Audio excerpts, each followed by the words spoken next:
Bonsoir, Monsieur le Premier ministre. Bonsoir. Hina Metcherif et moi-même, Souleymane Diabo, vous remercions pour l'invitation pour cet entretien exclusif. Merci. Il sera question au cours de cet entretien du dialogue national, de la cherté des produits alimentaires, SHT Gate et bien d'autres questions d'actualité. Monsieur le Premier ministre, la date du 20 août a été arrêtée pour le dialogue national. Peut-on estimer que cette date est choisie sur la base d'un consensus? Bien, je voudrais d'abord vous remercier de me donner l'occasion d'éclairer vos téléspectateurs sur la conduite de la transition que connaît notre pays. Et on ne le dira jamais assez. La transition tchadienne s'est ouverte dans des circonstances exceptionnelles. Et à la disparition tragique du maréchal du Tchad, l'ensemble du peuple tchadien et l'opinion internationale craignaient qu'un chaos s'abatte sur le Tchad. Dieu merci, le conseil militaire de transition mené par le général Mahamad Idriss Déby Itno et le gouvernement de transition ont pris le taureau par les cornes et la stabilité a été maintenue. Vous vous rappelez, à l'annonce de cette disparition tragique, beaucoup de nos compatriotes, au vu de l'embouteillage sur le pont à double voie, montraient leur inquiétude. Et cette disparition est intervenue à un moment où une colonne armée était à 300 km de la capitale N'Djamena, au Kanem, où le maréchal a payé de sa vie.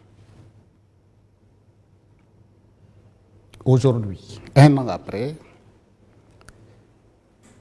aucune force rebelle ne se trouve sur aucun mètre carré du territoire national.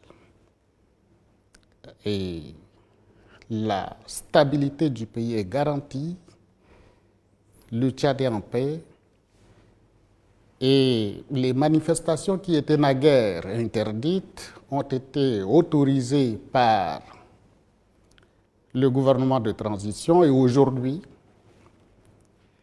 nous nous réjouissons que nos compatriotes s'expriment par tous les canaux. Au moment où le Conseil militaire de transition a pris la direction du pays, il pouvait décider de conduire une transition dans le sens d'organisation des élections et arriver à un retour à l'ordre constitutionnel par des élections organisées par l'autorité étatique. Ce n'est pas le choix qu'il a fait. Il a fait le choix souverain et politique de profiter de cette circonstance exceptionnelle pour rassembler les Tchadiens à l'occasion d'un dialogue national inclusif afin que, ensemble, nous regardions l'avenir de notre pays et que chacun qui a une idée, une contribution sur la marche du Tchad de demain vienne dans cette salle défendre devant ses compatriotes et refonder ensemble un nouveau contrat social qui permettrait le vivre ensemble, les valeurs qui fondent le vivre ensemble, les régimes politiques que nous souhaitons et que nous croyons capables de soutenir le vivre ensemble souhaité, l'architecture institutionnelle qu'il faudra pour accompagner, la forme de l'État, bref, tout ce qui peut contribuer à la paix, à la stabilité et au développement de notre peuple. C'est dire que au bout d'un an de transition, je suis d'ailleurs heureux que les Tchadiens ne réalisent plus la circonstance dans laquelle cette transition s'est ouverte, mais parce que le gouvernement de transition a tellement bien mené les choses qu'on finit par oublier les circonstances d'hier. C'est tout au crédit du président du Conseil militaire de transition, au crédit du gouvernement et au crédit du peuple tchadien qui, aujourd'hui, peut être fier que notre transition est citée en exemple dans le monde et comparée aux autres transitions en Afrique. Mais au-delà, le Tchad n'est pas à sa première transition. Nous avons connu des transitions dans ce pays. Après le coup d'État de 1975, vous savez très bien, la transition du CCM, comment ça s'est passé? On ne se le rappelle pas. La transition du GUNT, comment ça s'est passé? On ne se le rappelle pas. Ça n'a rien à voir avec ce que nous vivons aujourd'hui, qui est une transition consensuelle où l'ensemble des partis politiques, tout au moins ceux qui ont eu l'onction politique, l'onction de légitimité du peuple tchadien à l'occasion des dernières consultations, sont tous dans la logique de la transition, participent au gouvernement, au conseil de transition. C'est l'ensemble du peuple tchadien qui est main dans la main autour de cette transition parce que nous sommes tous d'accord que pour une fois, il faut que le Tchad tourne la page de la violence et la page de la guerre. C'est donc dans ces circonstances-là que le dialogue national, inclusif initialement, désormais souverain, grâce à la volonté politique du président du Conseil militaire de transition, est convoqué pour le 20 août 2022, après plusieurs reports. Mais ces reports ne sont pas dus à une volonté politique de retarder. Nous avons choisi, et l'ensemble du peuple tchadien a approuvé cette démarche. Il faut un dialogue inclusif qui fasse qu'aucun Tchadien ne soit laissé au bord de la route. Le faisant, il a été décidé que nos frères politico-militaires, qui, je le rappelle là aussi, se retrouvent dans des pays voisins et dans des pays lointains. Je rappelle qu'aucune portion de notre territoire n'est occupée par une rébellion armée, il faut le dire. Les institutions de la République ne sont pas sous une menace quelconque. Mais c'est par la volonté politique de rassembler les Tchadiens que nous avons choisi de faire un pré-dialogue également pour les politico-militaires, à l'image de ce qui s'est passé pour les Tchadiens de l'intérieur dans les 23 provinces et dans 16 zones pour la diaspora à l'extérieur du pays. Maintenant, le pays hôte, le Qatar, qui a accepté d'accueillir ce pré-dialogue, travaille pour que ses compatriotes puissent avoir les conditions de sécurité leur permettant de venir participer librement et en sécurité au dialogue national inclusif et souverain.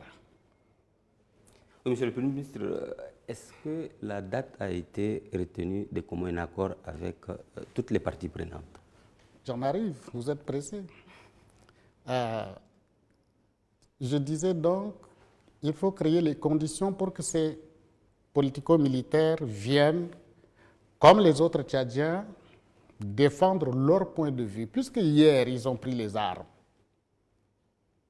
Je suppose que ceux qui ont eu le courage de prendre les armes pour défendre leur position auront le courage de venir devant le peuple tchadien défendre leur vision du Tchad, pour que demain, les armes ne parlent plus, il faut que ce soit le verbe qui triomphe. Est-ce que cette date a été fixée, vous avez dit, par consensus? Oui. Je n'ai pas compris très bien le mot consensus que vous employez. La date n'a pas été fixée pour le 20 août. C'est peut-être la 4e date, si j'ai bonne mémoire. Pourquoi chaque fois on avait reporté? On a reporté simplement parce que le souci principal du peuple tchadien, c'est l'inclusivité. C'est la recherche de l'inclusivité qui nous a retardés et le pré-dialogue de Doha a duré 4 mois. En même temps que nous voulons de l'inclusivité, devons-nous continuer que les politico-militaires prennent en otage les 16 millions de Tchadiens et que finalement, on s'installe dans un enlisement. Le gouvernement de transition s'est assumé en disant autant nous voulons de l'inclusivité, autant nous évitons que le peuple tchadien soit l'otage du pré-dialogue de Doha. Nous disons donc à nos frères là-bas que nous ne les abandonnons pas.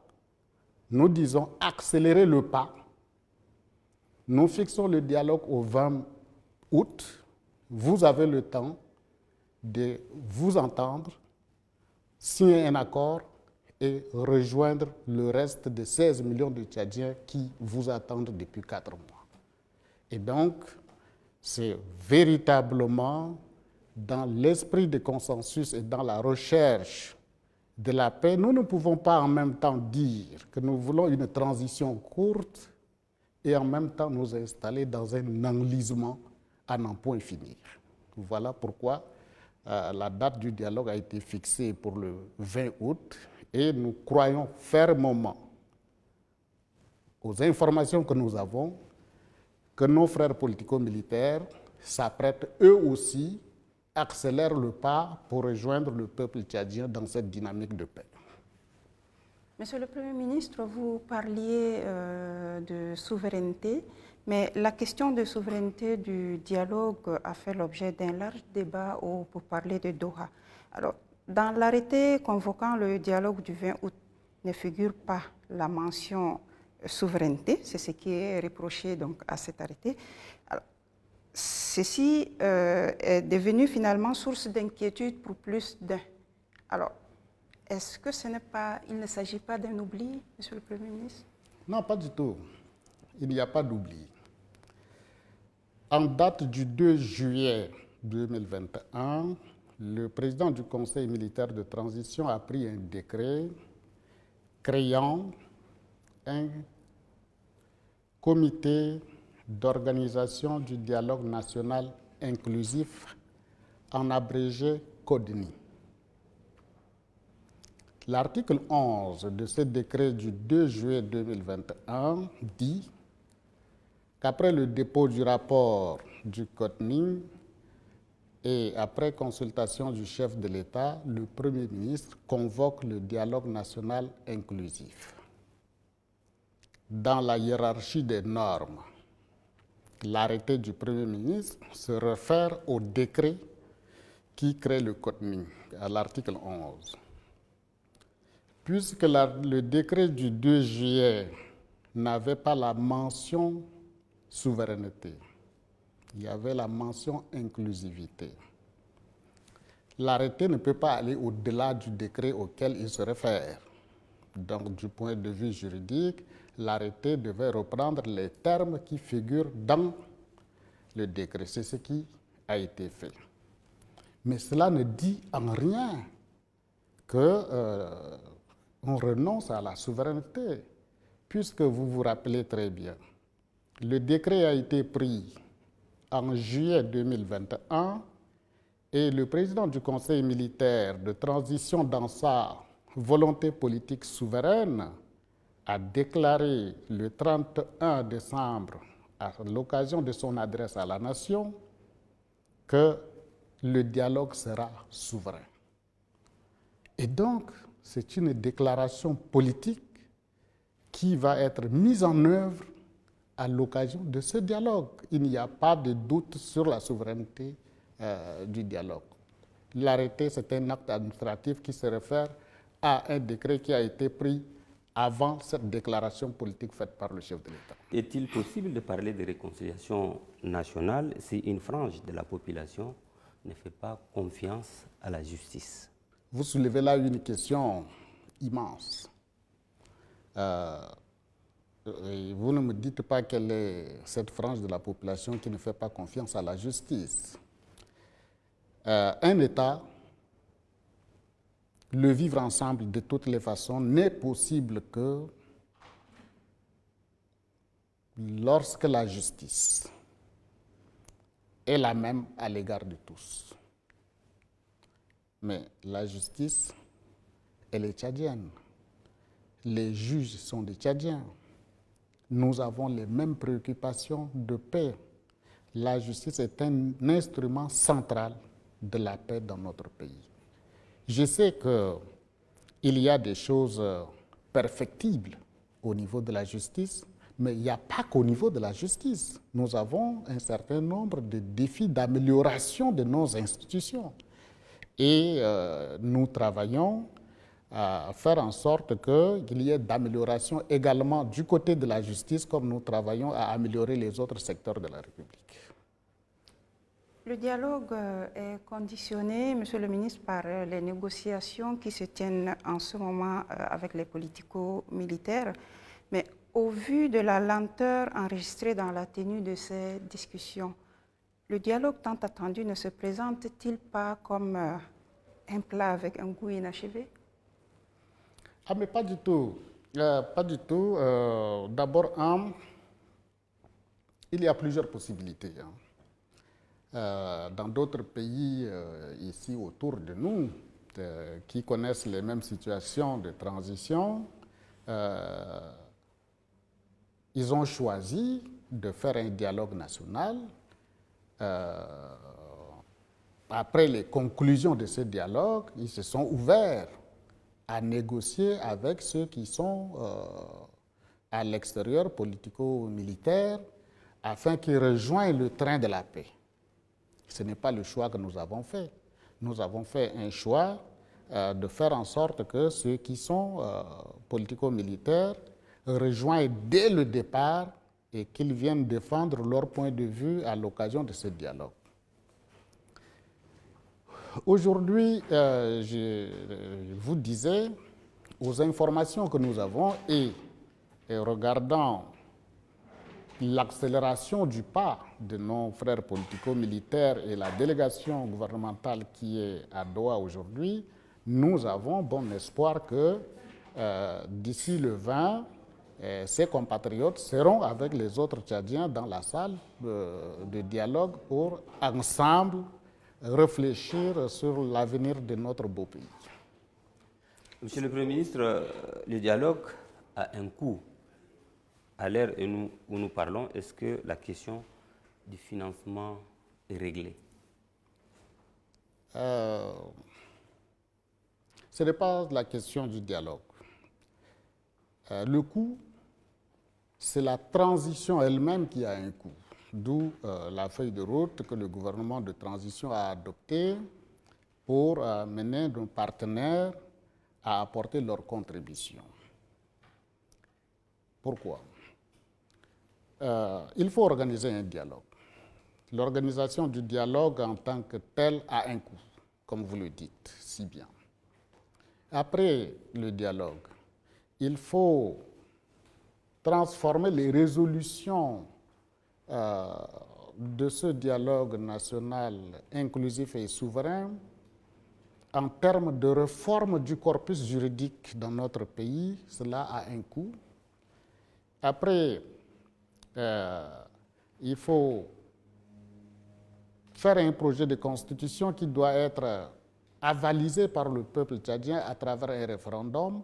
Cela a un coût. et ensuite les élections générales qui permettraient un retour à l'ordre constitutionnel. Toutes ces étapes ont un coût. La feuille de route, c'est une sorte des objectifs fixés avec un coût dégagé, mais vous ne pouvez pas imposer tout ce dont votre pays a besoin à la communauté internationale. Nous avons déposé, comme sur une table de buffet, un menu où les partenaires viennent chacun prendre à son goût. Mais nous n'ignorons pas qu'il s'agit d'abord d'une affaire tchadienne et qu'il s'agit de la responsabilité de l'État tchadien d'organiser cette transition et organiser des élections libres et transparentes pour faire en sorte que le Tchad renoue définitivement avec la paix et avec un processus démocratique fiable. C'est pourquoi, à l'heure où nous parlons, je puis vous dire que pour le dialogue, ce qui est devant nous aujourd'hui, le Trésor public a financé tous les segments de l'organisation de ce dialogue qui va avoir lieu le 20 août. C'est la responsabilité du Tchad, c'est notre affaire. Tout en tendant la main à nos partenaires, le Tchad assume sa part de responsabilité dans l'organisation du dialogue et de la transition. Monsieur le Premier ministre, je reviendrai légèrement en arrière sur un autre aspect.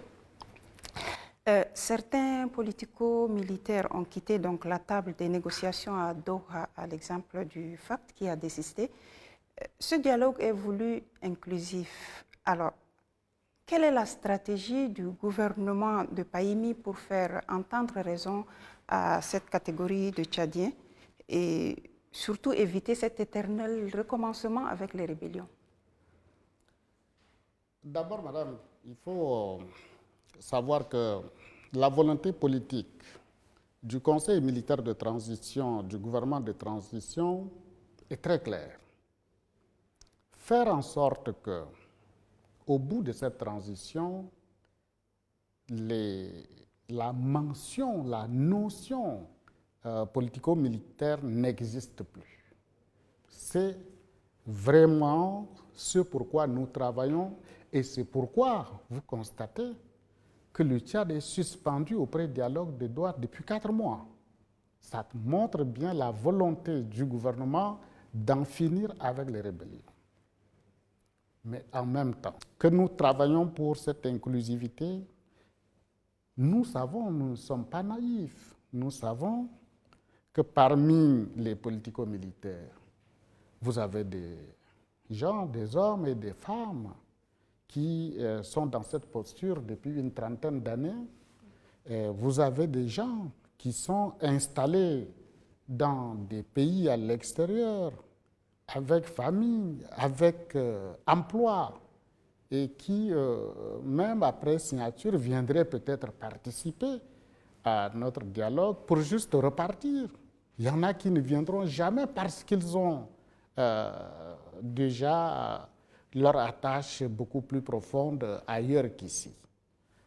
De toutes les façons, ce pourquoi nous travaillons, c'est que tous ceux qui souhaitent apporter leur contribution à l'édification d'un Tchad de paix viennent autour de la table défendre leur point de vue et qu'ensemble, de façon consensuelle, nous puissions refonder un contrat social qui permette de vivre ensemble. Monsieur le Premier ministre, il y a de cela quelques semaines, ce qu'il a été convenu d'appeler SHT Gate a fait couler tant d'encre et de salive. Mais concrètement, pourquoi il n'y a pas eu une poursuite judiciaire? Ce dossier, j'écoute beaucoup de gens en parler, beaucoup de spéculations, des imaginations à travers les réseaux sociaux, des chiffres balancés. Mais c'est au crédit de cette transition de jouer autant de transparence. Vous voyez, il y a eu détournement des ressources publiques. personne ne savait qu'il y avait des ressources chiffonnées de cette façon. Ce sont les institutions de la transition qui ont révélé et qui ont mis à la disposition de l'opinion nationale et internationale ce qui s'est passé en condamnant ces faits.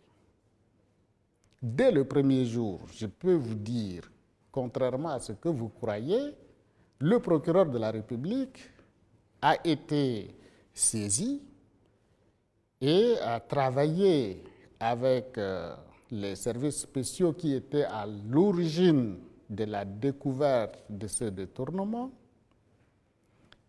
Et c'est d'accord parti que pour des raisons de sécurité, il a été décidé de les garder dans un cadre plus sécurisé, s'assurer du remboursement des fonds qui ont disparu.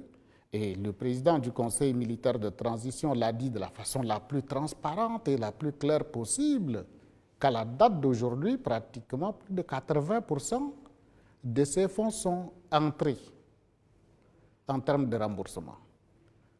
Nous voulons nous assurer qu'avant que ces fonds ne disparaissent du pays, que l'État ait le contrôle dessus et le procureur choisira le moment de déclencher la procédure judiciaire qui ne peut pas ne pas avoir lieu.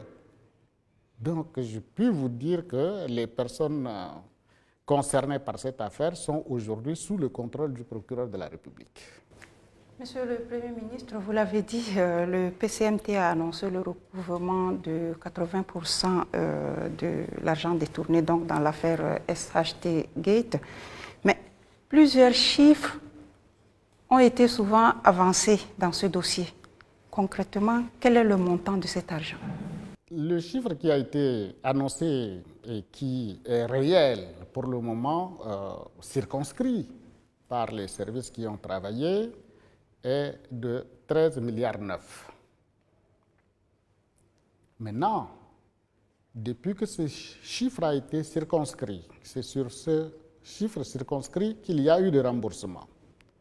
Mais je ne peux pas préjuger, depuis que les services spéciaux ont travaillé, l'inspection générale d'État a été saisie et est en train d'investiguer. Est-ce qu'il y aura d'autres choses? Est-ce que c'est ce chiffre qui sera confirmé? Je ne peux pas vous dire autre chose, mais les chiffres de 200 milliards, 200 milliards, ça ce sont des affabulations, ce sont des spéculations qui n'ont aucun rapport avec la réalité, vous le savez très bien. Oui, Monsieur le Premier ministre, les conflits intercommunautaires ont repris des plus belles, surtout en cette période de culture, une hémorragie qu'il faut stopper. Que fait le gouvernement pour régler définitivement ces problèmes, Monsieur le Premier ministre? Vous posez encore là une question extrêmement importante que je vais tenter de répondre en deux phases. Vous parlez des conflits intercommunautaires qui reprennent de plus belle. Chaque jour, nous apprenons de pertes de nos compatriotes. Et les cas les plus emblématiques sont Abéché, Sandana, la Grande Sido, Danamadji, et Gunugaya, entre autres.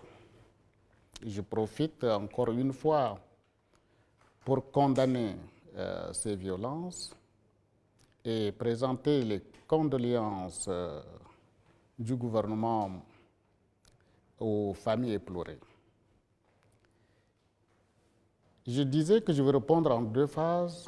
Premièrement, c'est la phase conjoncturelle, où il y a des violences, où dans son rôle de police, l'État essaie d'intervenir pour séparer les belligérants, essaie d'anticiper en termes de sensibilisation pour qu'il n'y ait pas de confrontation entre nos communautés.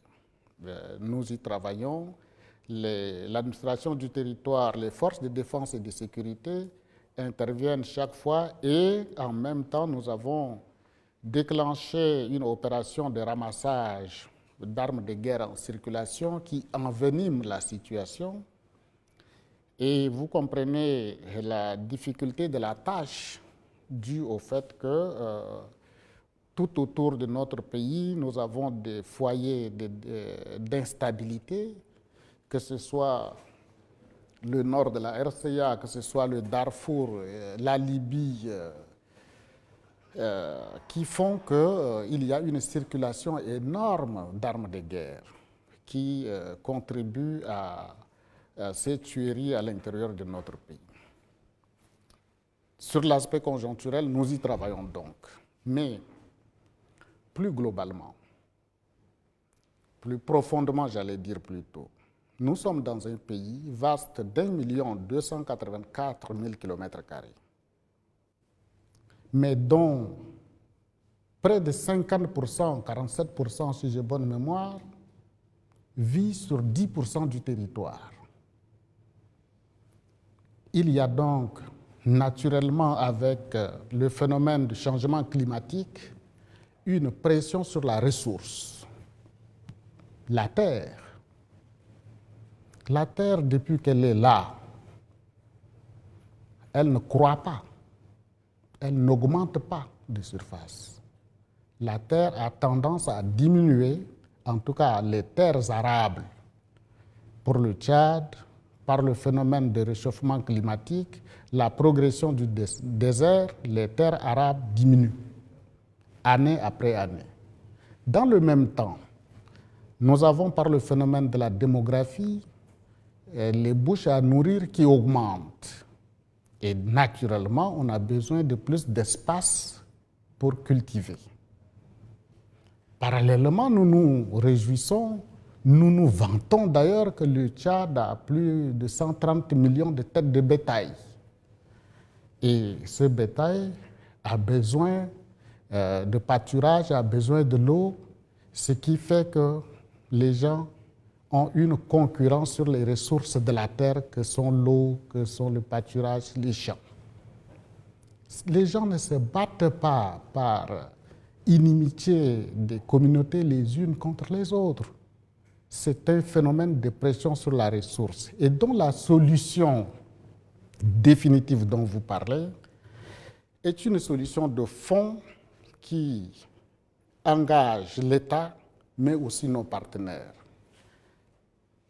Cette solution commence par la maîtrise de l'eau, des eaux de surface, les eaux de ruissellement comme on appelle, par les ouvertures des lacs artificiels, des étangs dans la zone sahélienne, par l'exor pour l'utilisation des nappes phréatiques, afin que les zones où nous avons du bétail, les populations ne soient pas amenées à la fin de chaque saison de pluie à descendre vers des zones encore plus humides, à la recherche de pâturage, à la recherche de l'eau.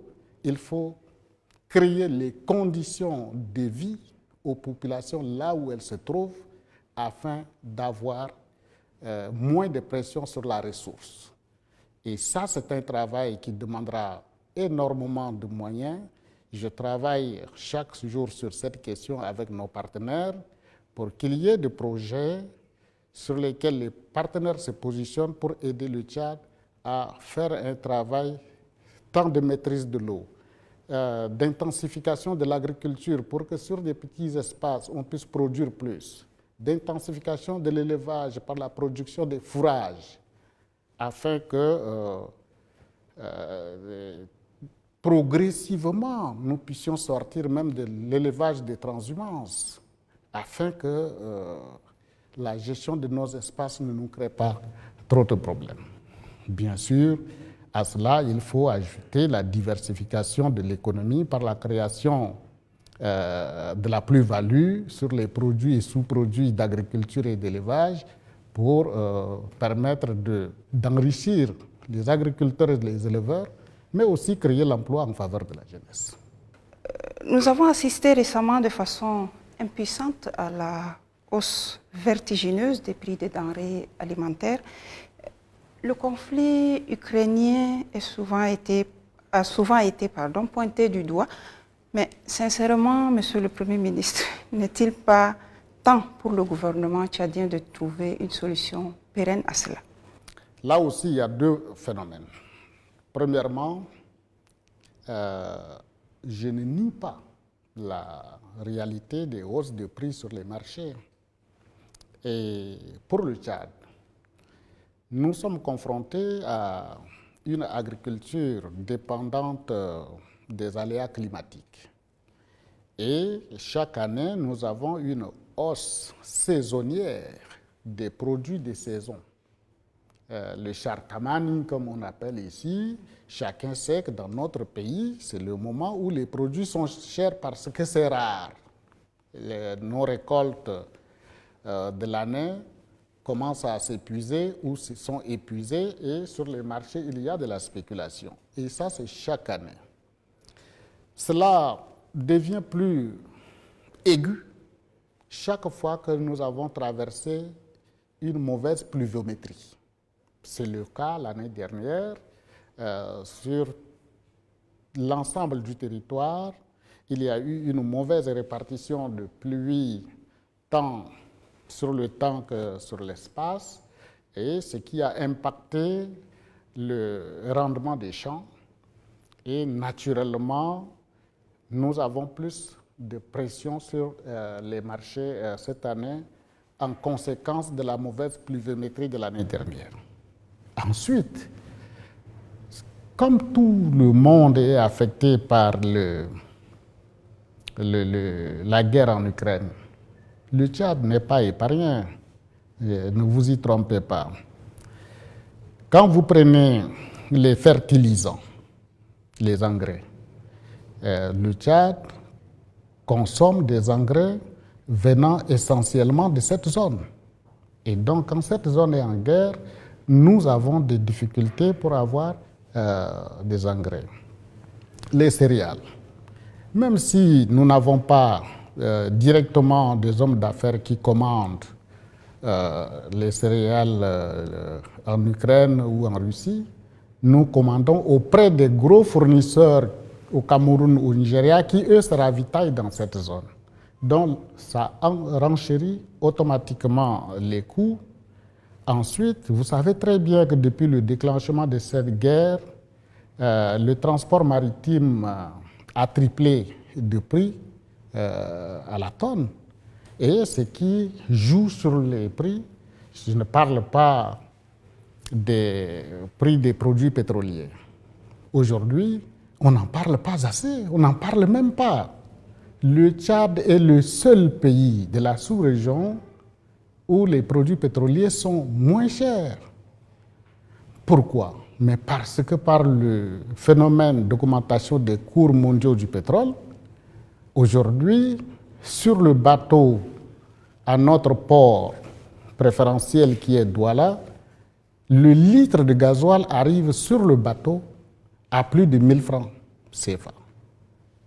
Et pour que ce litre de gasoil arrive jusqu'à N'Djamena, nous sommes au-delà de 1200, 1300 francs par litre.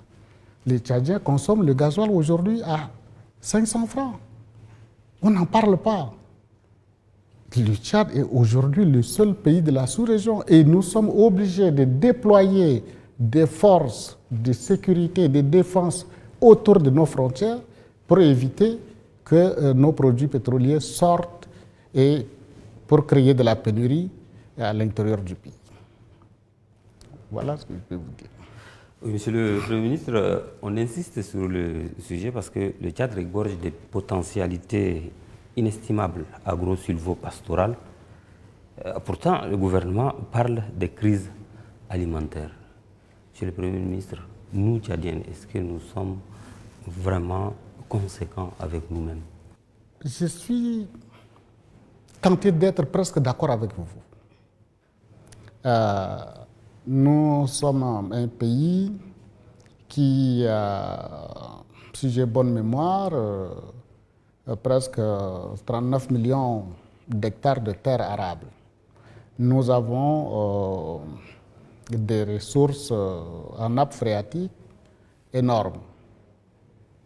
Mais il se trouve malheureusement qu'à la date d'aujourd'hui, parlons de la réalité, mais pas de ce que nous aurions souhaité que ce soit. À la date d'aujourd'hui, il se trouve malheureusement que notre agriculture reste encore dépendante des aléas climatiques. Il est clair, et chacun est témoin, que l'année dernière, nous n'avons pas eu une bonne saison de pluie. Et il se trouve que nos populations sont confrontées à une crise alimentaire et nutritionnelle. Faut-il cacher ça parce que nous avons des terres arables disponibles que nous n'avons pas cultivées? Mais en attendant de cultiver, reconnaissons que nous avons des populations qui souffrent et disons-le clairement pour leur venir en secours. Appelons nos amis à venir au secours, mais pas seulement en termes d'urgence. Maintenant, je venais de vous dire, le défi que le Tchad a, que ce soit le gouvernement de transition ou celui qui sera élu demain, il faut que le Tchad travaille dans le sens d'investissement massif en termes de maîtrise des eaux de surface et des nappes phréatiques en exode pour que nous mettions en place un schéma d'agriculture intensive. Le Tchad a un potentiel capable de nourrir l'Afrique. Moi, j'y crois fermement, mais en attendant, organisons le secours auprès de nos populations qui souffrent de la faim aujourd'hui et engageons un travail de fond pour que demain, le pays ne se retrouve plus en urgence alimentaire. Une question sur le plan régional avant de mettre un terme à notre entretien. Monsieur le Premier ministre, le Mali a annoncé son retrait du G5 Sahel, mais à quoi va ressembler cette organisation sans le Mali, selon vous? Vous savez, le G5 Sahel a été créé pour mutualiser les forces des États qui sont confrontés au phénomène de terrorisme dans la bande sahélienne et lutter efficacement contre ces terroristes. Vous savez également que, contrairement à la transition tchadienne que nous menons, qui est appréciée à sa juste valeur par l'opinion nationale et internationale, d'autres transitions connaissent des fortunes diverses avec des sanctions de la communauté internationale. Sur ces faits, le gouvernement malien a annoncé son retrait. Pour le Tchad, nous souhaitons simplement que pour l'efficacité de la lutte contre le terrorisme, que le gouvernement malien revienne dans le G5 Sahel pour que l'objectif initial qui est de faire face au terrorisme dans la bande sahélienne soit consolidé et nous avons bon espoir que les désaccords finiront par être vaincus par la nécessité de la lutte commune qui engage tous les partis pour qu'on se remette ensemble autour de la table et avancer ensemble. Monsieur le Premier ministre, avant de terminer, juste une petite digression. Nous n'avons pas abordé le pacte social, nous supposons que tout va bien, mais récemment, il y a certains syndicats qui s'est levé pour demander votre démission. Qu'est-ce qu'ils vous reprochent concrètement? D'abord, ma démission, ça ce n'est pas un sujet. Que vaut le sort personnel de Payimi dans la conduite des intérêts majeurs de la République? Ce qui importe pour ce pays, c'est la paix, la stabilité et comment faire en sorte que demain, le Tchad ne renoue plus avec la violence, qu'il n'y ait plus de guerre dans ce pays. Si la démission de X ou Y peut permettre d'atteindre cet objectif, ce serait avec plaisir.